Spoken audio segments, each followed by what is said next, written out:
이 아침에 요한계시록으로 여러분들과 함께 하게 됨을 정말 주님께 감사함을 드립니다.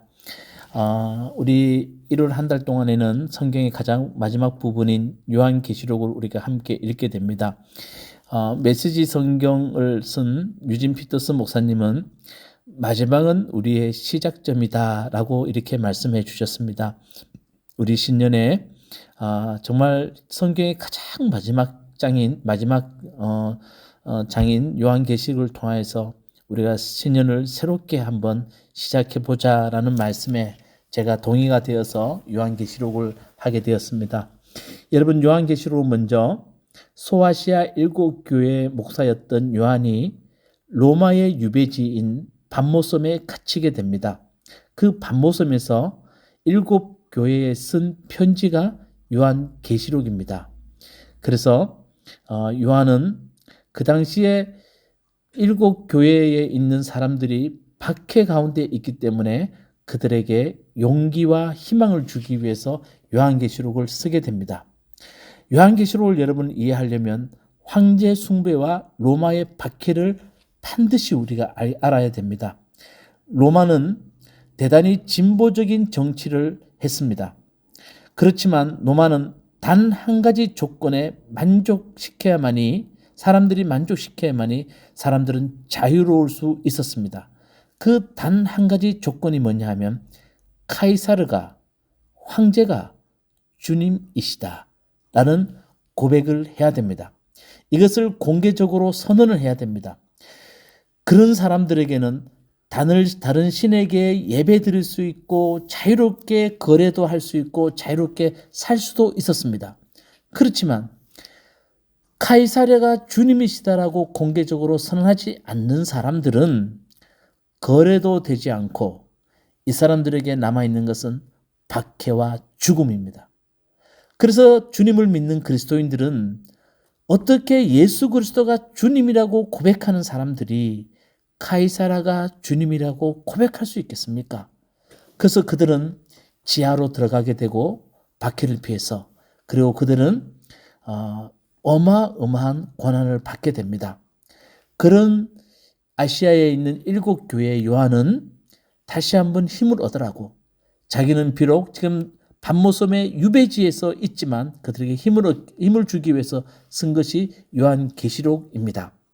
그런데 여러분, 요한계시록은 사람들이 이 귀한 뜻을 또 모르고 사람들은 요한계시록을 논란의 대상인 책으로 만들었습니다. 요한계시록에 나오는 여러 가지 상징적 언어들을 이상하게 해석하고 그것이 미래의 어느 날이라든가 미래의 어느 나라라든가 주님의 재림에 대해서만 그것을 가지고 이야기하는 분들 계십니다. 여러분, 요한계시록을 읽을 때 어떤 날을 특정한다든가 요한계시록에 나오는 어떤 나라가 지금의 어떤 나라라고 말하는 사람들, 여러분, 그런 사람들은 절대 믿으면 안 되고 그런 사람들을 따라가서도 안 됩니다. 그러면 요한계시록은 왜 이렇게 상징적인 언어들을 많이 사용하고 있을까? 예를 들면 동물만 해도 사자, 곰, 용, 도수리, 또 별, 또 여러 가지 숫자들, 그런 것들이 많이 나옵니다. 상징적 언어들을 많이 사용하고 있는데 그 상징적인 용어들을 사용하는 이유는 그 당시에 소수 계급, 아주 서민들이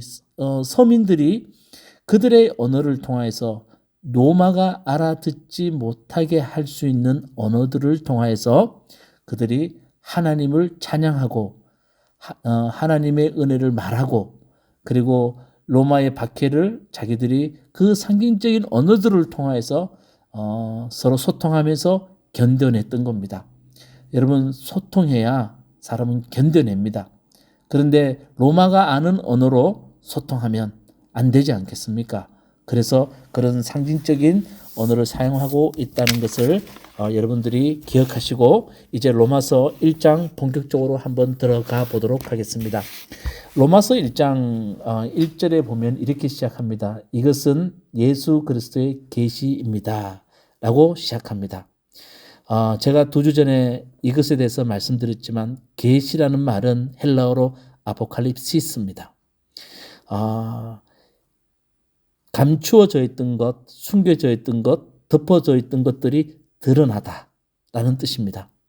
그러니까 이것은 예수 그리스도의 계십니다라는 말은 예수 그리스도로 말미암아 이제 감추어져 있던 것, 숨겨져 있던 것, 덮어져 있던 것이 드러났습니다라고 말합니다. 도대체 무엇이 드러났기에, 무엇이 요한이 그렇게 사람들에게 보여주고 싶었기에 요한은 그렇게 말했겠습니까? 요한계시록 1장 1절은 그 당시 사람들은 낭독하였다고 합니다. 그냥 우리가 읽듯이 이것은 예수 그리스도의 계십니다 이렇게 하지 않았다고 합니다. 이것은 예수 그리스도의 계십니다 라고 사람들은 크게 낭독했다고 합니다. 그렇게 크게 낭독했던 이유는 감추어져 있던 것, 숨겨져 있던 것, 덮어져 있던 것들이 드러났습니다 라고 사람들에게 선포하기 위해서입니다. 무엇이겠습니까? 사람들의 눈에는 세상의 통치자가 로마처럼 보이지만, 그래서 하나님의 통치가 감추어져 있고 숨겨져 있고 덮어져 있는 것처럼 보이지만 하나님이 세상을 통치하고 계신다는 것, 그것을 요한은 보았다는 겁니다. 이게 요한계시록의 확신입니다. 하나님의 손길은 여전히 움직이고 계시고 하나님의 이 땅을 통치하고 계신다는 것을 요한은 보여주고 싶었습니다. 그래서 요한계시록은 1장 1절에 이것은 예수 그리스도의 계십니다라고 시작합니다. 그리고 이렇게 말합니다. 이 3절에 보면 이 예언의 말씀을 읽는 사람과 듣는 사람과 그 안에 기록되어 있는 것을 지키는 사람은 복이 있다. 예, 맞아요. 하나님의 통치하심, 사람들의 눈에는 보이지 않는 그 하나님의 통치를 보는 사람들은 어떤 사람입니까? 복 있는 사람입니다. 그런 사람들이 진짜 하나님께 복을 받는 사람들이라는 겁니다. 자, 4절에 보면 나 요한이 아시아에 있는 7교회에 쓴 편지를 씁니다 라고 이렇게 되어 있습니다. 제가 조금 전에 말씀드렸지만 요한계시록은 아시아에 있는 7교회에 요한이 쓴 편지입니다.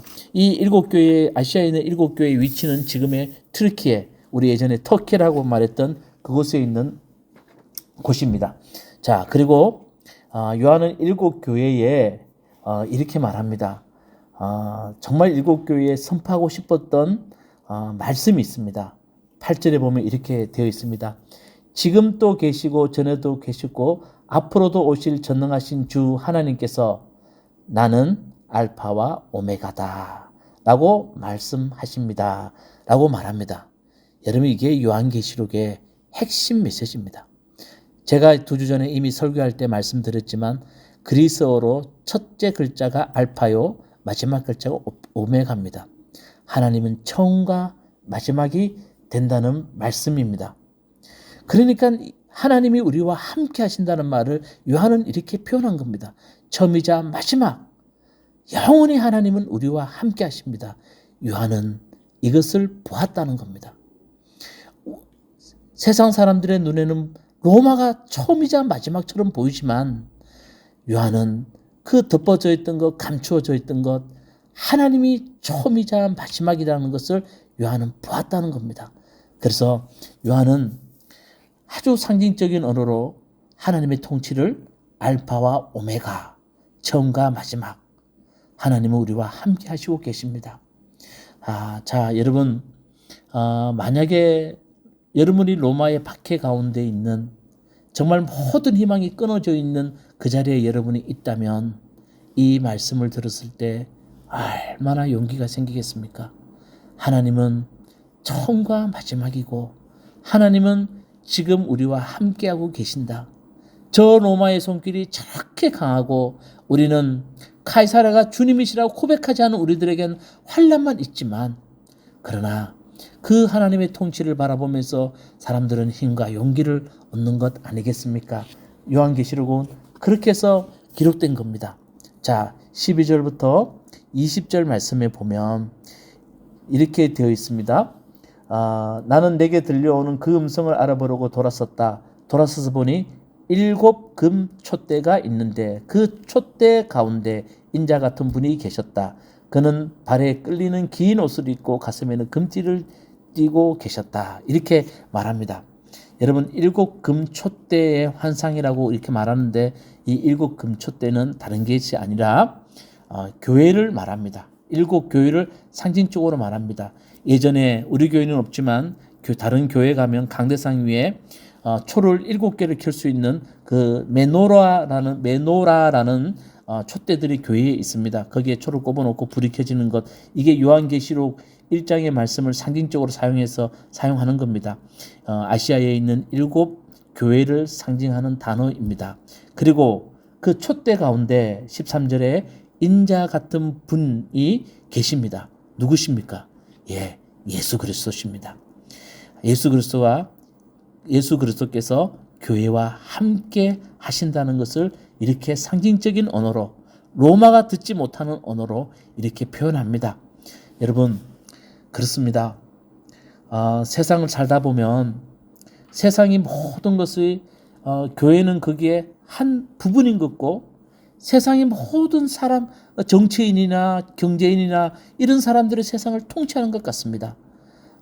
그런데 여러분 가만히 생각해 보면 우리도 봐야 됩니다. 하나님이 교회 가운데 역사하시고, 교회 가운데 하나님이 함께 하시고, 교회를 통해서 하나님이 세상을 통치하고 계신다는 것을 우리도 볼 수 있는 여러분이 꼭 되시면 좋겠습니다. 자, 그리고 이 박해 가운데 17절 18절에 보면 이렇게 말합니다. 그 인자 같은 분이 이렇게 말합니다. 17절에 두려워하지 말아라. 나는 처음이며 마지막이다. 또 말하지 않습니까? 알파와 오메가다. 이 말하고 있지 않습니까? 살아있는 자다. 나는 한 번은 죽었으나 보아라, 영원무궁하도록 살았어. 생명과 지옥 열쇠를 가지고 있다. 여러분, 생명과 지옥 열쇠를 가지고 있다라는 말은 다른 말이 아닙니다. 하나님이 최종 판결자다. 하나님이 이 땅의 최종 판결자지 로마의 황제가 이 땅의 최종 판결자가 아니라는 것을 가르쳐 줍니다. 우리는 이 말을 들으면 어떤지 모르겠지만 정말 로마의 박해 가운데 있는 사람들에게는 어마어마한 위로와 격려의 말씀입니다. 여러분, 또 하나님이 우리 삶의 최종 판결자라는 것, 정말 이 말씀이 여러분들에게 큰 위로와 희망의 말씀이 되었으면 좋겠습니다. 자, 그리고 이렇게 마지막 구절을 말합니다. 내가 본 내 오른손에 7별과 7촛대의 비밀은 이러하다. 7별은 7교회의 심부름꾼이요 7촛대는 7교회다. 다 설명하고 있죠. 7별은 7교회 심부름꾼, 다시 말하면 7교회에서 하나님의 일을 하는 사람들을 말하고 있는데, 하나님의 천사를 말하고 7 금촛대는 7교회다. 그래서 하나님의 교회는 하나님의 천사들이 지키고 있고 하나님이 우리와 함께 하십니다 라는 말을 요한계시록 1장에서 말하고 있습니다. 자, 여러분, 오늘 말씀 꼭 기억합시다. 요한계시록은 로마의 박해 가운데 황제가 주님이라고 고백하지 않는 그리스도인들에게 요한이 밤모섬에 가서 그들에게 힘을 주기 위해서 쓴 편지라고 여러분에게 말씀드렸습니다. 그리고 1절에 요한은 계시를 보았습니다. 감추어져 있던 거 봤습니다. 그 감추어진 게 뭐냐 하면 하나님은 알파와 오메가, 처음과 마지막, 우리와 함께 하시는, 이 땅의 처음과 마지막이 로마가 아니라 하나님이라는 것을 가르쳐주고 있으며, 하나님은 우리에게 두려워하지 말라고 말합니다.